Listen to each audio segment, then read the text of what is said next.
మన ప్రభువును రక్షకుడైనటు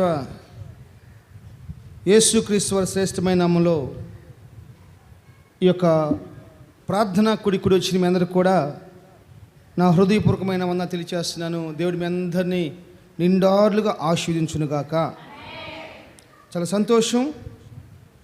ఒక చిన్న వాక్యాన్ని మనం ధ్యానం చేసుకుందాం. బైబిల్ తెరిచి 104వ కీర్తన 14వ వాక్యాన్ని మనం చదువుకుందాం. 104వ కీర్తన 14వ వాక్యాన్ని మనం చదువుకుందాం. అందరు బైబిల్ తెరవండి. 104వ కీర్తన 14వ వాక్యాన్ని మనం చదువుకుందాం. పశువులకు గడ్డిని, నరుల ఉపయోగమునకు కూర మొక్కలను ఆయన మొలపించుచున్నాడు. చాలు, చిన్న ప్రార్థన చేసుకుందాం. మహాపరిశుద్ధుడైన తండ్రి, ప్రేమ నమ్మకం కలిగిన మా దేవా, ఇప్పటి వరకు చక్కని పాటలు, ప్రార్థన, ఆరాధన అన్ని క్రమంగా మర్యాదగా జరిగించినారు. తీసుకొచ్చిన ప్రతి ఒక్కరిని బట్టి మేము స్తుతిస్తూ ఉన్నాను. నీ వాక్యాన్ని మేము ధ్యానం చేయబోతుండగా నీ పరలోక మాటలు నీ కృపతో నా నోటికి అందించండి. ప్రజలకి ఇనుటకు వినగలిగిన చెవులను, అర్థం చేసుకున్న మనసును దయచేయండి. వాక్యమునకు వ్యతిరేకంగా పనిచేస్తున్న ప్రతి దురాత్మక శక్తులను మీ కృపలో బంధించండి. చిన్న బిడ్డలను కూడా ఆలోచనాత్మను తీసివేయమని యేసు నామములో ప్రార్థన చేస్తున్నాను తండ్రి. ఆమేన్. హల్లెలూయా. దయచేసి చిన్న బిడ్డలు కూడా అటు తిరగకూడదు, ఇంకా జాగ్రత్త కూర్చోవాలి. రైట్. మనం చదువుకున్న 104వ కీర్తన 14వ వాక్యంలో దేవుడు ఒక చక్కని మాటను రాసిపెట్టాడు. అది ఏంటి అంటే, పశువులకి ఉపయోగకరంగా దేవుడు గడ్డిని మొలిపిస్తున్నాడంట. మనుషులకు ఉపయోగకరంగా దేవుడు కూర మొక్కలు మెలిపిస్తున్నాడంట. స్తోత్రం. నేనంటాను, ఈరోజు దేవుడు కూర మొక్కల్ని, గడ్డినే పశువులకి, మనుషులకి ఉపయోగకరంగా చేసినప్పుడు మనిషి ఇంక ఎంత ఉపయోగకరంగా మార్చబడాలి. ఈరోజు నా వాక్య పాఠం కూడా ప్రభు ప్రేరేపణ బట్టి అదే. నువ్వు ఎంత ఉపయోగకరంగా మార్చబడవలసిన వాడివి, ఎంత ఉపయోగకరంగా ఉండవలసిన వాడవో నీకు తెలుసా? నేను అన్నాను, జాగ్రత్త తినాలి బాబు, జాగ్రత్త తినాలన్నా రే, అల్లరి చేయకూడదురా. నీవు నీ కుటుంబానికి ఎంత ఉపయోగకరంగా ఉన్నావు? ఓ భార్య, నీ కుటుంబానికి నువ్వు ఎంత ఉపయోగకరంగా ఉన్నావు? ఓ భర్త, నీ కుటుంబానికి నువ్వు ఎంత ఉపయోగకరంగా ఉన్నావు? ఓ బిడ్డలారా, యవనస్తులారా, జాగ్రత్త తినండి. నువ్వు నీ కుటుంబానికి ఎంత ఉపయోగకరంగా ఉన్నావు? నీ వల్ల నీ కుటుంబం ఎంత ఉపయోగకరంగా ఉంది? ప్రతి ఒక్కరు, ఇంక్లూడ్ నాతో సహా, మనమందరం కూడా ఆలోచించదగిన విషయం. ఇది చదువుతున్నప్పుడు నేను పెన్ను ఆపేసాను, చదవటం పక్కన పెట్టేసేసి గడ్డం కింద చేయబెట్టాను. ఒక్క నిమిషం నేను ఆలోచించడం ప్రారంభించాను. కూర మొక్కని మనిషికి దేవుడు ఉపయోగకరంగా చేసినప్పుడు, గడ్డిని పశువులకి ఉపయోగకరంగా దేవుడు చేసినప్పుడు, ప్రేమతో అనేకమైన గొప్ప ప్రణాళికలలో ఆయన స్వరూపంలో ఆయన ఆత్మనిచ్చి దేవుడు మనం చేసుకున్నాడే, మనం ఇంకెంత ఉపయోగకరంగా మార్చబడాలండి. పశువులు ఉపయోగకరంగా ఉన్నాయి, కూర మొక్కలు ఉపయోగకరంగా ఉన్నాయి, పశువులు తినే గడ్డి ఉపయోగకరంగా ఉంది. మనిషేనండి ఉపయోగకరంగా లేడు. మనిషి ఉపయోగకరంగా లేడు. ఈరోజు నువ్వు ఉపయోగకరంగా మార్చబడితే ఎంత బాగుంటుంది? ఈరోజు నువ్వు ఎంత ఉపయోగకరంగా ఉన్నావు? ఉపయోగకరంగా ఉంటే దాన్ని బట్టి దేవునికి మహిమ కలుగును గాక. ఉపయోగకరంగా లేకపోతే, ఈ ప్రసంగం అయిపోయినాక, ఈ ఉపదేశం అయిపోయినాక, ఈ సందేశం అయిపోయినాక, నువ్వు ఉపయోగకరంగా మార్చబడాలన్న వైరాగ్యం, మంట నీ కుటుంబంలో, నీ గుండెలో పెరగాలి. దానికోసమే సంఘంలో జాగ్రత్త తినాలి. అర్థమైందా? ఎప్సి అర్థమైందా? నీ వల్ల ఉపయోగం ఉండాలి, నా వల్ల ఉపయోగం ఉండాలి. అందుకనే దేవుడు మనల్ని భూలోకానికి తీసుకొచ్చాడు. స్తోత్రం. బైబిల్లో లోకాసువార్త 13వ అధ్యాయం ఒకసారి తీయండి. 6వ వచనం కాడ నుంచి 9వ వచనం వరకు చదవండి. లోకాసువార్త 13వ అధ్యాయము 6వ వచనం కాడ నుంచి 9వ వచనం కాడగా చదవమ్మా. మరియు ఆయన వారితో ఇంకొక ఉపమానం చెప్పాను. ఒక మనుషునికి ద్రాక్ష తోటలో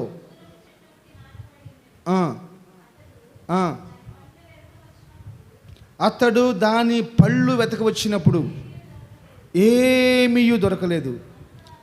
కనుక ఆ తోట యజమాని, ఇదిగో 3 సంవత్సరాల నుండి నేను ఈ అంజూరపు చెట్టున పళ్ళు ఎదుగుచున్నాను కానీ ఏమీ దొరకట్లా, దీన్ని నరికివేయము, దీని వలన ఈ భూమి ఎలా వ్యర్థమైపోవాలి. ద్రాక్ష తోటమాలతో చెప్పాను. అయితే వాడు, అయ్యా దాని చుట్టూ తవ్వి ఎరువేసి ఈ సంవత్సరం ఓర్చుకో, అది ఫలించకపోతే, అది ఉపయోగంగా లేకపోతే నేను నరికి కాల్చి రోడ్లో పడేస్తాను. నాకెళ్ళి చూడండి, అందరు నాకెళ్ళి చూడండి జాగ్రత్తగా. దేవుని బిడ్డలారా, దేవుడు ఒక ఉపమానం చెప్తూ ఉన్నాడు. ఆయన ఏం చెప్తున్నాడంటే, ఒక తోట ఉందంట. ఆ తోట పేరు ఏం పేరు చెప్పండి? చెప్పాలి. ద్రాక్ష తోట. ఏ తోటనా? ప్రశాంత్, ఏ తోట? ద్రాక్ష తోట. ఈ ద్రాక్ష తోటలో అంజూరపు చెట్టు ఒకటి వేసాడంట. ఈ అంజూరపు చెట్టు వేసాడు. ప్రతి సంవత్సరం ద్రాక్ష తోటలోకి వచ్చేసి ద్రాక్షకాయలు కోసుకుని పోతున్నాడు యజమానుడు. ఈ ద్రాక్ష చెట్టును చూసి చాలా సంతోషపడుతున్నాడు. ఈ ద్రాక్ష తోటలో ఉన్న చెట్లన్నీ ఫలిస్తూ ఉన్నాయి, పళ్ళు ఇస్తూ ఉన్నాయి. కానీ ఆ చెట్లతో పాటే, ఆ మొక్కలతో పాటే ఆ ద్రాక్ష తోటలో అంజూరపు మొక్క ఒకటి నాటాడంట. అంజూరపు మొక్క నాటితే ఏ సంవత్సరం వచ్చినా కానీ అది ఫలించట్లా. అలా 1 సంవత్సరం చూశాడు, 2 సంవత్సరాలు చూశాడు, 3 సంవత్సరాలు చూశాడు. ఈ యజమానికి చాలా బాధేసింది. నేను మాట్లాడుతున్నాను, దేవుని బిడ్డలారా జాగ్రత్తగానండి. ఒక్కొక్కళ్ళండి కుటుంబం కోసం ఎంత త్యాగం చేస్తున్నారు, కుటుంబం కోసం ఎంత త్యాగం చేస్తున్నారండి. బిడ్డల కోసం తల్లిదండ్రులు ఎంత త్యాగం చేస్తున్నారు. ఒక్కొక్కరు ఎంతో ప్రయోజనకరంగా ఉన్నారు, ఒక్కొక్కరు అయితే ఏమి ప్రయోజనం లేని వాళ్ళకన్నా మార్చబడిపోతున్నారు. మీ గుండెల మీద చేసుకొని చెప్పండి, జాగ్రత్తగా నాలి. మీ గుండెల మీద చేసుకొని చెప్పినప్పుడు, నా కుటుంబానికి నేను ప్రయోజనకరంగా ఉన్నాను, ఉపయోగకరంగా ఉన్నాను, నా బిడ్డకు నేను ఉపయోగకరంగా ఉన్నాను, నా భార్యకి నేను ఉపయోగకరంగా ఉన్నాను, నా భర్తకు ఉపయోగకరంగా ఉన్నాను, నా తల్లిదండ్రులకు నేను ఉపయోగకరంగా ఉన్నానని చెప్పేసి అని వాళ్ళు చెప్పగలరా? పోనీ మీరు చెప్పగలరా? నా కొడుకు నాకు ఉపయోగకరంగా ఉన్నాడు చెప్పగలరా? ఎవరన్నా చేయెత్తండి. చెప్పగలిగిన వాళ్ళు ఉంటే చేయెత్తండి. నా కొడుకులు నాకు ఉపయోగకరంగా ఉంటే లింగలింగం అని పోవాల్సిన అవసరం ఉందమ్మా. నా కొడుకులు నాకు ఉపయోగకరంగా ఉన్నారని చెప్పి అనిపిస్తే 50 సంవత్సరాలు వచ్చినా కానీ కలుపు తీసుకోవాల్సిన కరమైందమ్మా మనకి. 50 సంవత్సరాలు వచ్చినా ఎందుకు కలుపు తీసుకోవాలి?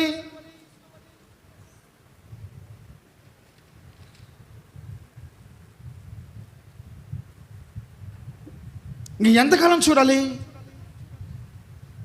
ఎంతకాలం చూడాలి? పొద్దున్న నేను ఒక అన్న బడి మీద వస్తున్నప్పుడు మేము మాట్లాడుతున్నాం. అన్న ఇన్ని మైకులు ఉన్నాయన్న, ఇన్ని ప్రార్థనలు జరుగుతున్నాయి అన్న.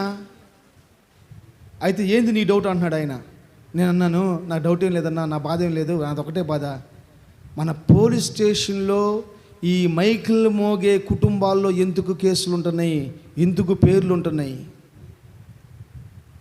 ఎందుకుంటున్నాయి? యేసు ప్రభు దేవుడు నమ్ముకున్న వారి జీవితాల్లో, కుటుంబాల్లో ఎందుకు అసమాధానం ఉంటుంది? ఎందుకుంటుంది? ప్రతి ఒక్కరి గురించి నేను మాట్లాడుతున్నాను, ఇంక్లూడ్ నాతో సహా. నేనేం గొప్పవాడిని కాదు. పరలోకంలో యేసు ప్రభు ముందు అందరు నుంచోవాలి, నేను కూడా నుంచోవాలి. ఎవరైనా నుంచోవాలి, ఎవరైనా నుంచోవాలండి.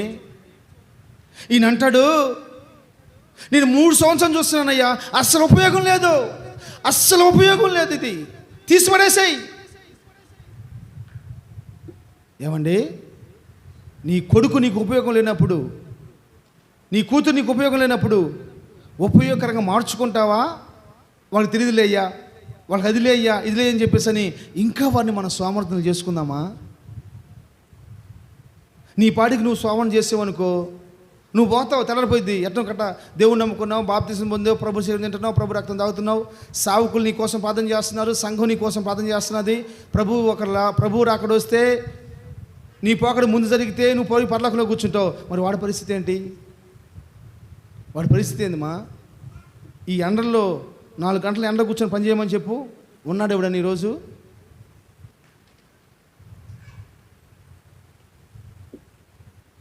దేవుడు నీ ఇలువని తెలియపరచాలనుకుంటున్నాడు. సుజిగిత జాషువా నాకు అర్థమైందా? ప్రతి ఒక్కరు ఉపయోగపడాలమ్మా. అరే గడ్డి ఉపయోగపడుతుంది కదా, వాడిపోయే గడ్డి ఉపయోగపడుతున్నప్పుడు నువ్వెందుకని ఉపయోగకరంగా మార్చబడకూడదు నీ కుటుంబానికి? తల్లి కాళ్ళకు నూనె పెట్టి, తండ్రి కాళ్ళకు నూనె పెట్టి, తల్లి తలకు నూనె పెట్టి, తండ్రి తలకు నూనె పెట్టి, మా నువ్వు కూర్చోమ్మా, నేను చేసుకుంటాను, నేను వండుకుంటాను, ఉన్న చల్లే.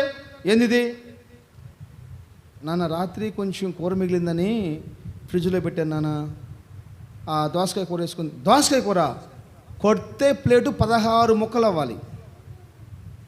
ఏంటిది నాన్న? రాత్రి కూర ఉండాలిగా ఏం చేశా? అదే ముక్కలు అయితే అదే ముక్కలు అనుకో. రాత్రి కూర ఉండాలిగా ఏం చేశాని ఈడు అడుగుతాడు. అది దోసకాయ కూర అయితే, ఎండుమిరకాయల పచ్చడి అయితే చూడండి. స్తోత్రం, హల్లెలూయా. దేవుని బిడ్డలారా, ఈరోజు మనల్ని ఆలోచింపు చేసుకునే వాక్యం ఆత్మదేవుడు మనతో మాట్లాడుతున్నాడు. మనం ఎంత ఉపయోగకరంగా మార్చబడుతున్నాం. నీ కుటుంబము 200% నీ చేతిలోనే ఉంది. నీ కుటుంబము 200% నీ చేతిలోనే ఉంది. అది ఎవరైనా కావచ్చు. నీ కుటుంబం సమాధానంగా ఉండాలంటే నీ చేతిలోనే ఉంది. మేము కారులో వెళ్తున్నాం హాస్పిటల్కి. నేను ఫోన్ మాట్లాడుతూ ఉన్నాను, చాలా స్లోగానే పోతూ ఉన్నాం. మా వెనమలో కారుడు వస్తున్నాడు. వచ్చేస్తే మాకు అక్కడ బిజీ డౌను గుంటుంటే స్లో చేశాను. సరే వాడు వెనకొచ్చాడు. మేము దాటి వెళ్ళిపోయినాక మా కారుకు ముందు వచ్చేసి వాడు కారు ఆపి వాడు అంటాడు, వాడు ఇష్టం వచ్చాడు మాట్లాడతాడు. కానీ ఏంటంటే నేను ఫోన్లో మాట్లాడుతానంట. నేను ఫోన్లో మాట్లాడుతాను బట్టి 100 కిలోమీటర్ స్పీడ్ వెళ్ళానా? ఏం చేశాను తప్పు? నేనేం చేశాను? అసలు ముందెళ్తున్నా, నేను వెనకమాల రాలే. ఇంక నేను చిన్నగా వెళ్తున్నాను నేను కారులో. ఎవరిష్టానుసారంగా వాళ్ళు ఉండిపోతున్నారు అంతే. దేవుని బిడ్డలారా, పెద్దవాళ్ళైనా చిన్నవాళ్ళైనా ఈ మధ్యాహ్న కాల సమయంలో దేవుడు మాట్లాడుతున్నాడు. నువ్వు ఉపయోగకరంగా మార్చబడాలి. చాలా సంఘాల్లో చాలామంది దేనికి వచ్చిపోతున్నారో నాకు తెలియదు. వాళ్ళు పలానా కులంలో పుట్టారు కాబట్టి, పలానా దేవుణ్ణి ఆరాధించాలి కాబట్టి మందిరానికి వచ్చిపోతున్నారు. రాత్రి స్తోత్రపదంలో మనం ధ్యానం చేసుకున్నాం. ఏం చెప్పాను మీకు? స్తోత్రపదంలో ఏం చెప్పామా? ప్రతి ప్రార్థన కూడిక మనకేంటిది? ఇంటర్వ్యూ లాంటిది. ప్రతి ప్రార్థన కూడిక నీకు ఇంటర్వ్యూ లాంటిది. ఆ ఇంటర్వ్యూలో నువ్వు గెలవాలి. ఆ ఇంటర్వ్యూలో నువ్వు పాస్ అవ్వాలి.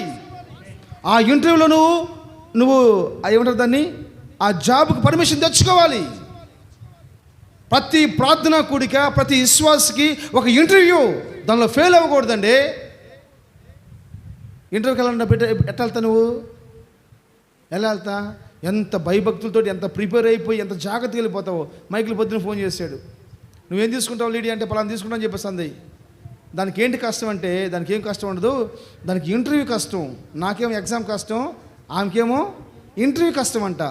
ఇంటర్వ్యూకి నువ్వు ప్రిపేర్ అవ్వాలి, చాలా టఫ్గా ఉంటుంది. నువ్వు చేయగలవా అని అడుగుతున్నాడు మైకిల్. ఎగ్జామ్ అనేది వాడు ఒక పేపర్ ఇస్తాడు, ఆ పేపర్ను చూసి ప్రిపేర్ చేసుకుని రాసుకుంటామండి.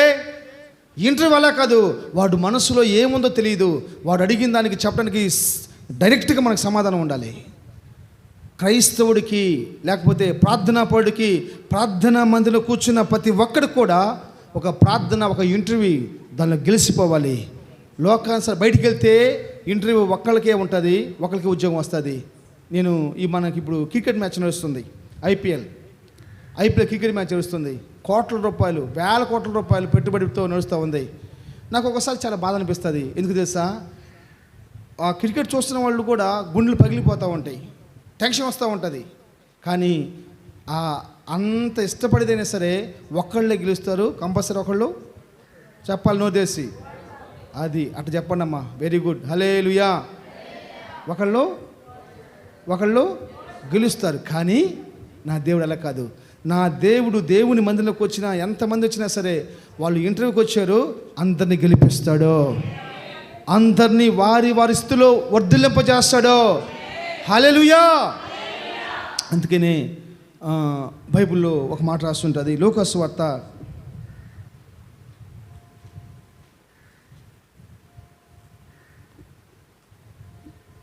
16వ అధ్యాయము 8వ వచనం చదవండి. అన్యాయస్తుడైన ఆ గృహ నిర్వాహకుడు యుక్తిగా నడుచుకొనని వాని యజమానుడు మెచ్చుకొని. జాగ్రత్తగా నాలి, మీరు బాగా అండర్లైన్ చేసుకోండి. వెలుగు పుత్రుల కంటే, చదువు మమ్మల్ని, వెలుగు సంబంధులు. నా బైబిల్ ఏం రాస్తుందంటే వెలుగు పుత్రులు అని రాస్తుంది. వెలుగు పుత్రులేనా? అది మన ఇద్దరు ఒక బైబిల్, మన ఇద్దరం ఒకటే. వాళ్ళది వేరే బైబిల్ అనమాట, వాళ్ళ లాంగ్వేజ్ మారిద్ది వాళ్ళది. ఇంగ్లీష్లో ఏముంది లేడీ? Luke chapter 16 verse 8.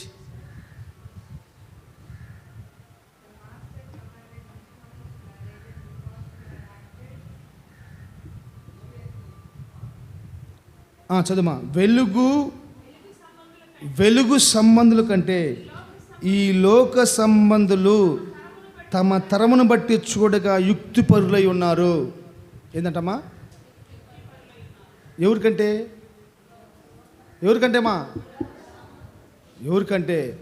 ఈ లోక సంబంధుల కంటేనా? వెలుగు సంబంధుల కంటే ఈ లోక సంబంధులు చాలా యుక్తిగా ఉన్నారంట, చాలా జ్ఞానంగా ప్రవర్తిస్తున్నారంట. ఈ లోక సంబంధులమా, నువ్వు బైబిల్ పట్టుకున్నావే బాబు, నువ్వు బైబిల్ నువ్వు కాదు, నువ్వేమో ఎలా ఉన్నావో నీకు అర్థం కావట్లేదు. లోక సంబంధం ఎంత జ్ఞానం ఉన్నదో తెలుసా బాబు? వణికిపోతున్నారు. ఎంటర్ అయిపోగానే ఏ ఉద్యోగం చేయాలి, ఈ ప్రాంతంలో చూపించండి ఎంతమంది ఇంటర్ చదువుకున్న వాళ్ళు ఖాళీ, ఎవరండి ఉద్యోగం చేస్తుంది? 50,000 రూపాయలు ఉద్యోగం తీసుకుంటున్న వాళ్ళు, జీతం తీసుకున్న వాళ్ళు ఒక్కరిని చూపించండి. ఇదో వీళ్ళతో పాటు ఇక్కడ చదువుకున్న వాళ్ళు 1,00,000 తీసుకున్నాడండి సెంటర్లో. ఏంది ఇది? అసలు నాకు అర్థం కావట్లేదు. ఎందుకని రోషం పుడతలేదు? ఎంతకాలం ఇలా ఉండిపోదాం? జోసఫ్, బన్ను, జకరియా చెప్తుంది, అర్థమైంది మీకే. 25 సంవత్సరాలు వచ్చేలేకే ఒక దానిలో మనం స్థిరపడిపోవాలి. 30 సంవత్సరాలు వచ్చేలేకే సెటిల్ అయిపోవాలి. 50 సంవత్సరాలు వచ్చేలేకే కాలు మీద కాలు వేసుకుని కూర్చోవాలి.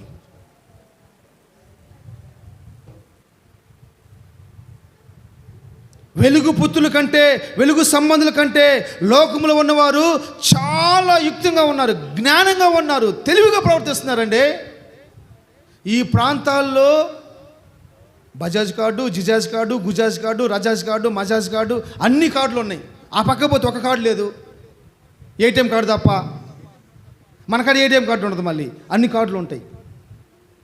అర్థం కాలేదన్నా?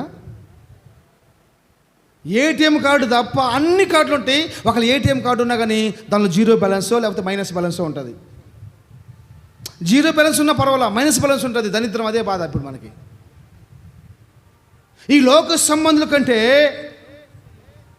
ఈ వెలుగు సంబంధుల కంటే దేవుడు ఏం చెప్తాడు తెలుసా? మీరు ఈ లోకమునకు, పెద్ద చెప్పాలి, మీరు ఈ లోకమునకు అంటే వెలుగై ఉన్న వాళ్ళు ఎలా ఉండాలి? ఎంత ఉపయోగకరంగా మార్చబడాలమ్మా, ఎంత ప్రయోజనకరంగా మార్చబడాలమ్మా.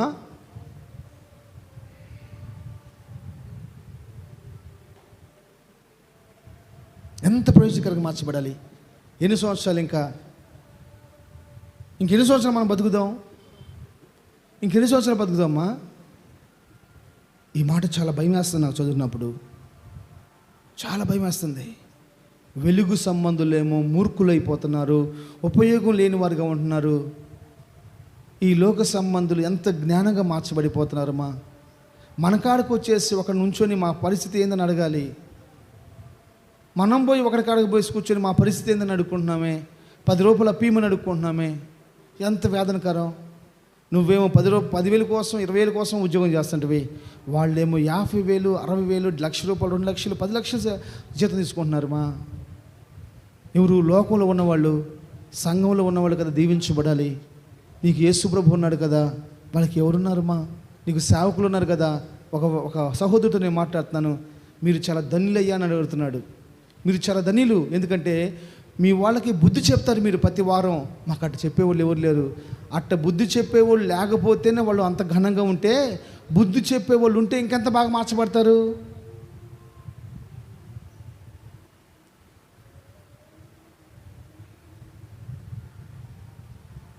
ఆ మాట మీరు అనలైన్ చేసుకోండి. ఈ లోక పుత్రుల కంటే, ఈ వెలుగు సంబంధుల కంటే, వెలుగు పుత్రుల కంటే ఈ లోక పుత్రులు, ఈ లోక సంబంధులు చాలా జ్ఞానంగా ఉంటున్నారంట. చాలా జ్ఞానంగా ఉంటున్నారు. అసలు మనకు ఆలోచనే ఉండదు ఏంటి పరిస్థితి అని. అసలు ఆలోచన ఉండదండి. ఎంతో నష్టపోయాం చాలు, ఎంతో నష్టపోయాం చాలు. ఈ నష్టం చాలు, ఇంకా మార్చుకుందాం, ఉపయోగకరంగా మార్చబడదాం, ఉపయోగకరమైన మార్గాలు ఎదుగుదాం, ఉపయోగకరమైన మార్గాలు స్థిరపరచబడదాం, ఉపయోగకరమైన పనులు మనం చేద్దాం. ప్రైజ్ ది లార్డ్, హల్లెలూయా. నీ చేతుల్లోనే ఉందండి నీ కుటుంబము. చెప్తున్నాను, ఈ వాక్యం విన్న నీవు ఖచ్చితంగా 5 సంవత్సరాలు నువ్వు కష్టపడితే నీ కుటుంబము ప్రకాశమానంగా మార్చబడిపోయింది, అనేక మంది దీవెనకరంగా మార్చబడిపోయిందండి. 13వ అధ్యాయము 34 వచనం 35 వచనం చదవండి. 13వ అధ్యాయము 34 వచనం 35 వచనం చదవండి. క్షమించండి, 14వ అధ్యాయము 14వ అధ్యాయము 34 వచనం 35 వచనం. అమ్మ, ఉప్పు మంచిదే కానీ ఉప్పు నిస్సారమైతే దేని వలన దానికి సారం కలుగును? అది భూమికైనను ఎరువుకైనను. ఒక్క నిమిషం ఆగుమా. ఉప్పు లేకుండా మనం ఏదైనా చేయగలమా? చెప్పాలందరూ. ఈ లోకానికే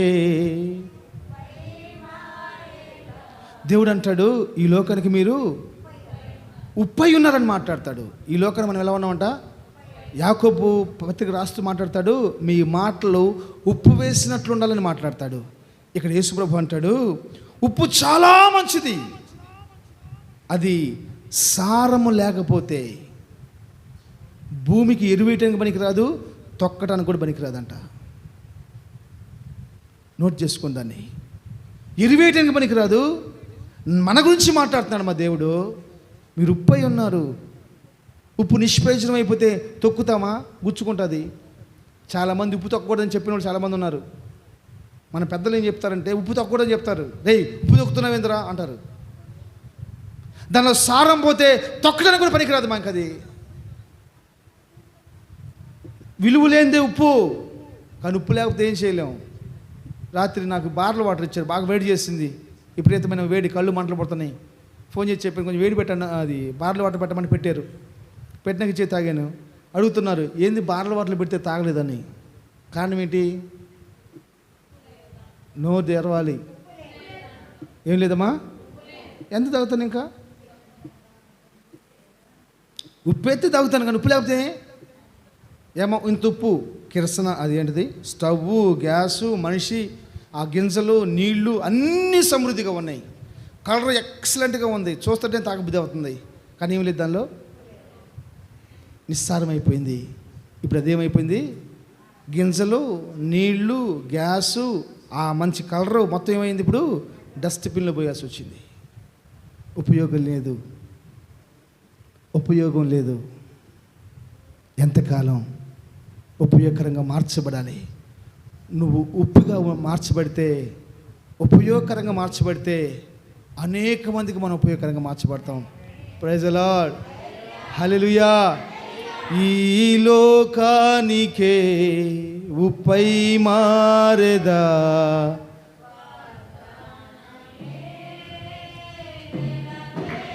కొట్టు. ఈ లోకా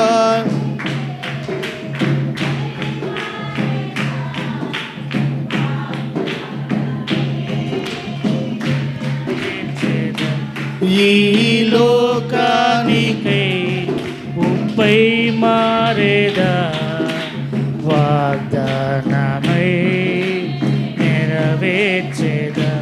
నీ కృపలేని క్షణమును ఊహించలేను, యేసయ్యా నా యేసయ్యా ఆమేన్. నీ కృపలేని క్షణమును ఊహించలేను యేసయ్యా నా యేసయ్యా కునుకక ఒక క్షణమైన నిదురించక పాడాలి. పాప వలెనే కాపాడినావు కన్న తల్లిని మరపించిన కను పాప వల్లెనే కాపాడినావు కన్న తల్లిని మరపించినావు కోట్లాది దూతలను విడచి కోరావు నా చెలిమిని. ఆమేన్. నీ నిత్య సంకల్పం అంతా చాటేదా ఈ లోకానికే ఉప్పై మారేదా. వాగ్దానమై నెరవేర్చేదా ఈ లోకానికే ఉప్పై మారేదా వాగ్దానమై నెరవేర్చేదా ఆమేన్. హల్లెలూయా. జాగ్రత్తగా ఉండాలి. మనం ఉపయోగకరంగా మార్చబడాలి. మనల్ని అసలు ఉపయోగించుకునే వాళ్ళు ఎవరు? మనల్ని ఉపయోగించుకునే వాళ్ళు ఎవరు? అసలు ఉపయోగపడేది మనకి ఏదైనా ఉందంటే గడ్డిని ఉపయోగించుకుంటున్నారంట. ఎందుకు? పశువులు తినటానికి. కూర మొక్కల్ని ఉపయోగించుకుంటున్నారంట. ఎందుకు? మనుషులు తినటానికి. నిన్ను ఉపయోగించుకునే వాళ్ళు ఎవరున్నారు? నిన్ను ఉపయోగించుకునేంత జ్ఞానము, సంస్కారము, తెలివి, వివేకము నీ కాడ ఉన్నాయా? అసలు నేను అంటాను, అంత నమ్మకత్వం నీ కాడ ఉందా? యేసుప్రభు వారు అంటారు 16:12 16వ అధ్యాయం 12 వచ్చిన 16వ అధ్యాయం 12 వచ్చిన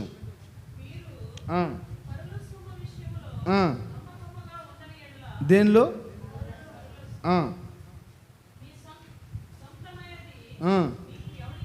రైట్. మీరు పరుల సొమ్ము విషయంలో నమ్మకంగా ఉండని ఎడల మీ సొంతమైనది మీకు ఎవడిచ్చును. జాగ్రత్తగానండి. మనదంటేనే అసలు అక్కడ ఏం జాగ్రత్త వచ్చింది. మా సహోదరు ఉంది, మా సహోదరి, వాళ్ళ హ్యాండ్ కచ్చిప్ కనపడితే చాలు. హ్యాండ్ కచ్చిప్ కనపడేదనుకో తీసుకుంటుంది, బాటిల్ కనపడితే తీసుకుంటుంది. డాడీ ఇది మంద కదా, డాడీ ఇది మంద కదా అంటుంది. తెలివిగా మాట్లాడేది. మళ్ళీ మనం ఏం చేస్తామంటే మనదంటే ఎక్కడలేని జాగ్రత్త వచ్చింది. మా పొరుగు వారిది జాగ్రత్త వచ్చిద్దా? ఇక్కడ దేవుడు చెప్తున్నాడు, మీరు పరుల సొమ్ము విషయంలో నమ్మకంగా ఉండని ఎడల. పొరుల సొమ్ములో నమ్మకంగా ఉండకపోతే, పొరుల విషయమై నమ్మకంగా ఉండకపోతే మనల్ని ఇంకెవరు నమ్ముతారు? మనల్ని ఎవరు వాడుకుంటారు? ఎవరన్నా చెప్పండి. నాది బాగుంటే చాలు అనుకుంటున్నాం. కానీ అదే క్రైస్తత్వానికి ముఖ్యమైనది ఏంటంటే చెప్పాలి ఏంటి? ఎదుటి వాళ్ళు బాగుండాలని కోరుకుంటామే క్రైస్తత్వంలో ఉన్న గొప్పతనం. స్తోత్రం. నువ్వేం చేయాలంట? ఉపయోగకరంగా ఉంటే పరుల విషయమై నువ్వు నమ్మకంగా ఉంటావు. చెప్తున్నాను ఈరోజు నుంచి జాగ్రత్తగానండి. నాది నాది నాది నాది జాగ్రత్త, నాది జాగ్రత్త, నా జాగ్రత్త కాదు. ఎదుటి వ్యక్తుల విషయమై కూడా మనం జాగ్రత్తగా ఉండాలి. ఎదుటి వ్యక్తుల విషయమై కూడా చాలా జాగ్రత్తగా ఉండాలి.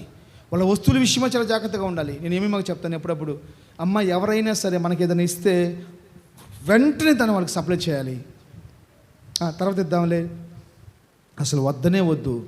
వారి సొమ్ము విషయమై మనం నమ్మకస్తులుగా ఉంటే మనకు వచ్చేవి ఇంకా నమ్మకమైనవి వస్తాయి, ఇంకా చాలా వస్తాయి. మనం ఎంతైనా ఉపయోగించుకోవచ్చు. స్తోత్రం. మనం నమ్మేవాళ్ళు ఎవరున్నారు? మనం నమ్మేవాళ్ళు ఎవరున్నారమ్మా? 1000 రూపాయలు తీసుకుంటే నోటు కావాలి, 10,000 తీసుకుంటే 1000 రూపాయలు తీసుకుని నోటు రావాలి, నోటు రాయాలి. 10,000 రూపాయలు తీసుకున్నాం అనుకో, సంతకమే పట్టాలి, డబ్బులు కూడా రాయదు దానిపైన. వాడి ఇష్టం. ఎంత దుర్మార్గంగా మార్చబడిపోయింది చూడండి.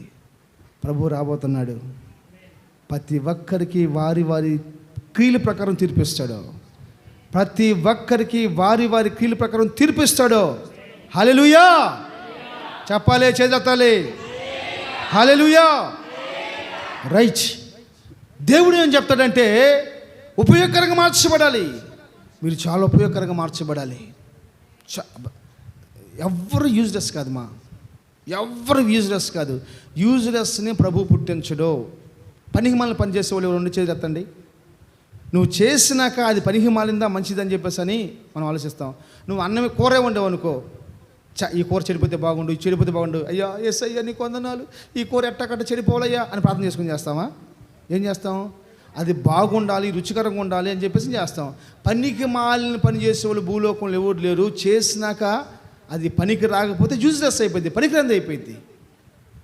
కానీ నా దేవుడు నువ్వే అలా చేస్తే నా దేవుడు ఇంకెలా చేస్తాడు? నువ్వు చేసే పని బాగుండాలని చేసినప్పుడు దోసేసావు, ఈ చినిగిపోతే బాగుండు, తునిగిపోతే బాగుండు అని వేస్తావా? ఇది బాగా రావాలి, కస్టమర్స్ సంతోషించాలని వేస్తావు. నువ్వు దోసేసే విషయంలో అంత జాగ్రత్త ఆలోచిస్తే నిన్ను చేసే విషయంలో నా దేవుడు ఎంత జాగ్రత్త ఆలోచించుంటాడు. నీ విషయమై నా దేవుడు ఎంత గొప్పగా ఊహించుకుని ఉంటాడు. అలాంటిది పనికి రాని వారిగా మనం ఉంటే, పనికి రాని వాళ్ళగా మనం ఉంటే ఏం ప్రయోజనం? ఎవరికో ఒకరికి కంపల్సరీ మాటలు అవసరం, ఎవరికో ఒకరికి కంపల్సరీ మాటలు అవసరం, లేకపోతే అందరికి అవసరం నాకు తెలియదు, నాకే అవసరం ఉంది నాకు తెలియదు. కంపల్సరీ ప్రతి ఒక్కరికి అవసరం అని నమ్ముతున్నాను. కనీసం ఒకరికైనా అవసరం. నువ్వు ఎంత ఉపయోగకరంగా మార్చబడాలి. బైబిల్లో మనం చదువుతున్నప్పుడు ఒక వ్యక్తి కనపడతాడు. అందుకు 24 వచ్చిన 16వ అధ్యాయము 24 వచ్చిన చదవండి.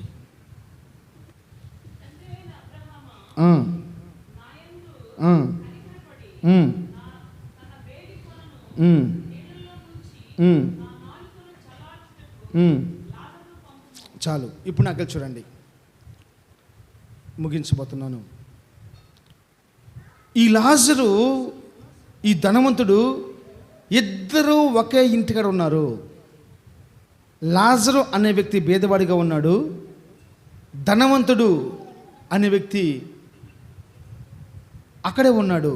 అయితే ఒక్కరోజు కూడా ఈ బీద లాజరు ధనవంతుడికి నాకు ఉపయోగపడతాడేమో అనుకోలా,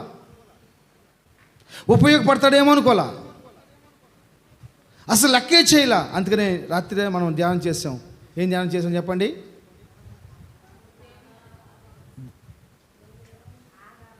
ఆల్ నైట్ ప్రేయర్లో ఒక మాట చెప్పాను. ఏం చెప్పాను? ఎవరిని తుణీకరించకూడదు. రిఫరెన్స్ చెప్పండి. సామెతలు 4.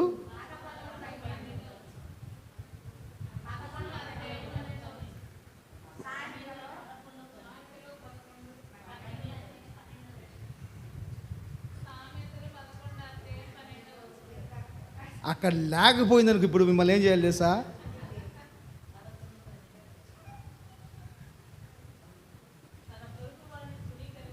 రైట్, చాలా సంతోషం.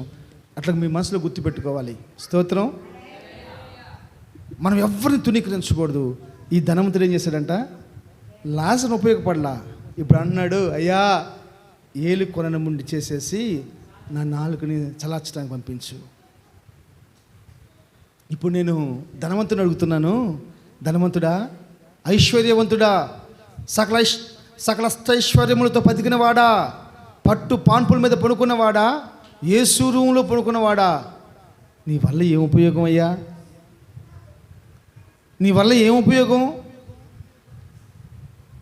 బతుకున్నప్పుడు కొంతమంది ఆలోచించరండి.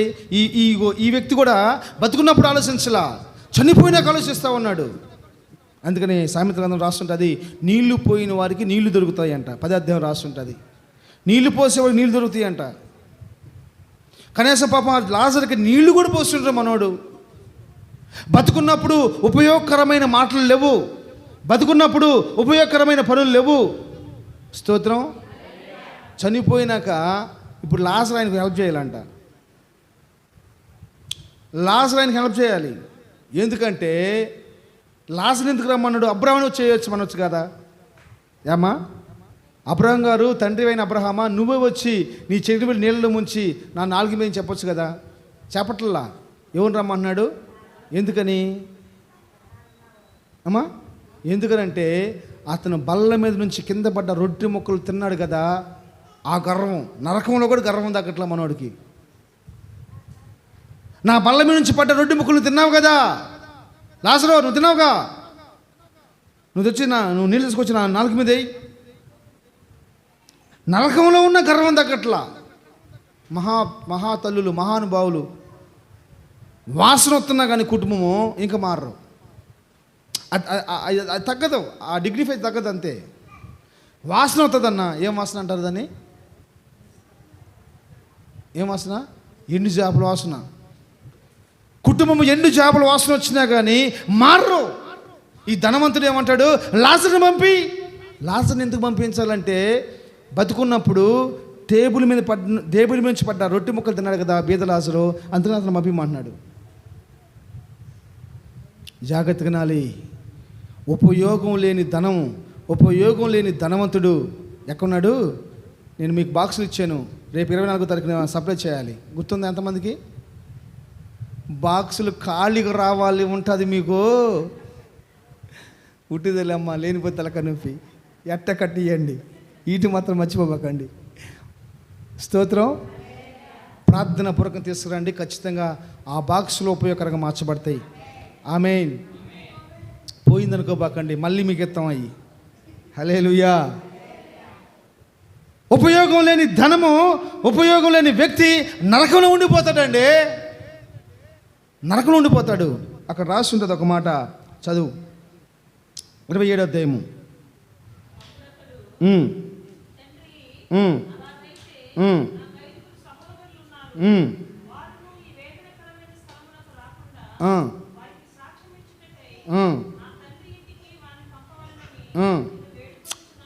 ఆమేన్ చెప్పాలి. అమ్మేవా? స్తోత్రం. నాకు చూడండి, నేను ముగిస్తున్నాను. ఇక్కడ అంటాడు, అయ్యా నాకు ఇంకా 5 సహోదరులు ఉన్నాడు. నేను అంటున్నానమ్మా, 5 సహోదరులు చావకముందు ఏం చేశావు నువ్వు? 5 సహోదరుల గురించి చావకముందు నువ్వు చేసిన పని ఏంటి? ఎందుకని ఆ సత్య మార్గాన్ని, ఆ వేదనకరమైన స్థలమును విడిచిపెట్టే మార్గాన్ని బోధించలేకపోయావు? లిడీ ప్రార్థన చేసుకోమ్మా, మైకిల్ బాబు ప్రార్థన చేసుకోమ్మా, జోసఫ్ కిషోరు ప్రార్థన చేసుకోమ్మా, ఎప్సిబా ప్రార్థన చేసుకోమ్మా. సరేలే. ఇప్పుడు ఇంతే ఉంటుంది. రేపొద్దు తెలుసా, వేదనకరమైన ఆరాధన, నా తండ్రివైన అబ్రహామా ఆరాధన పంపించి ఏం చేయాలంట? చిటికి వెళ్ళేపి. ఆరాధన ఎందుకు? బొట్లాడుతుందని. హల్లెలూయా. నాకు చాలా వేదన. మనం చాలాసార్లు ఈ కథ విన్నాము, ఈ స్టోరీ విన్నాం, ఈ మాట విన్నాం. కానీ ఇక్కడ రాస్తున్న మాట ఏంటంటే, భూలోకంలో నీకు ధనం ఉంది, పేరు ఉంది, పలుకుబడి ఉంది, ఊదా రంగు వస్త్రాలు వేసుకున్నావు, దర్జాగా ఉన్నావు కదా. 5 సహోదరుల గురించి ఎందుకు పట్టించుకోలేదో? ఎందుకు పట్టించుకోలేదో?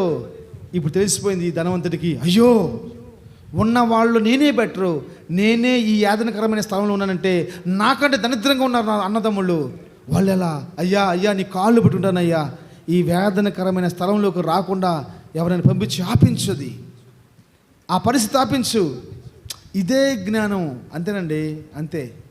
అందుకే చాలామందికి అన్నీ ఉన్నప్పుడు ఏం తెలియదు, పోయినాక తెలుస్తుంది విలువ దానికి. అన్నీ ఉన్నప్పుడు పట్టించుకోం, అన్నీ ఉన్నప్పుడు పట్టించుకోం.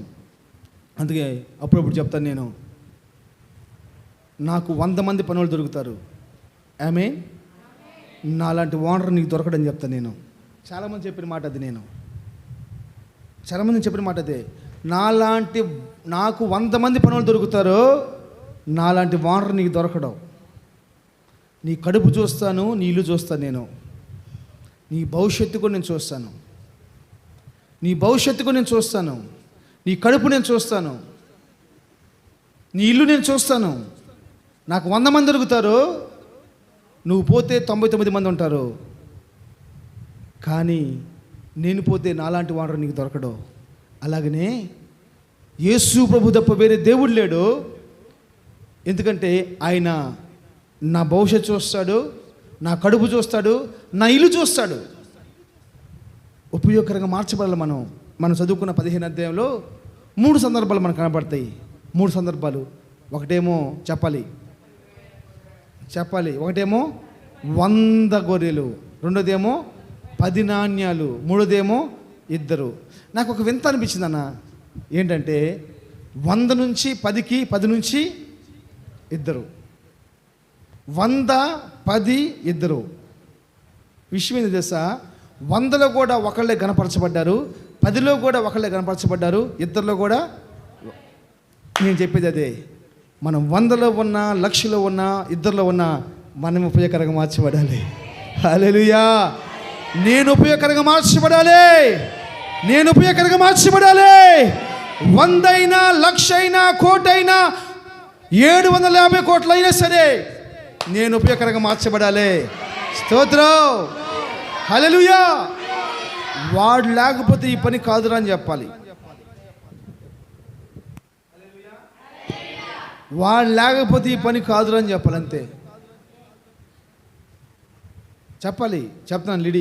మీరు హాస్టల్కి వెళ్ళిపోయినాక, లిడియా ఉంటే అసలు ఈ పని చేసేదే, జాషువా ఉంటే ఈ పని చేసేవాడే, జెప్సిబా ఉంటే ఈ పని చేసేదే అని మీ కొరత అక్కడ కనపడాలి.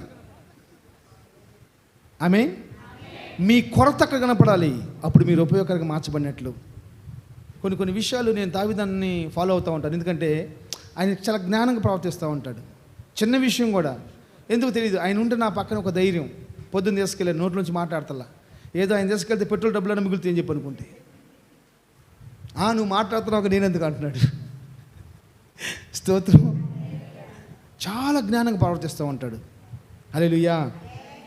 దేవుని బిడ్డలారా, నేను దేవుని సేవకు నేను చెప్తున్నా ఒక విలువైన మాట ఏంటి తెలుసా?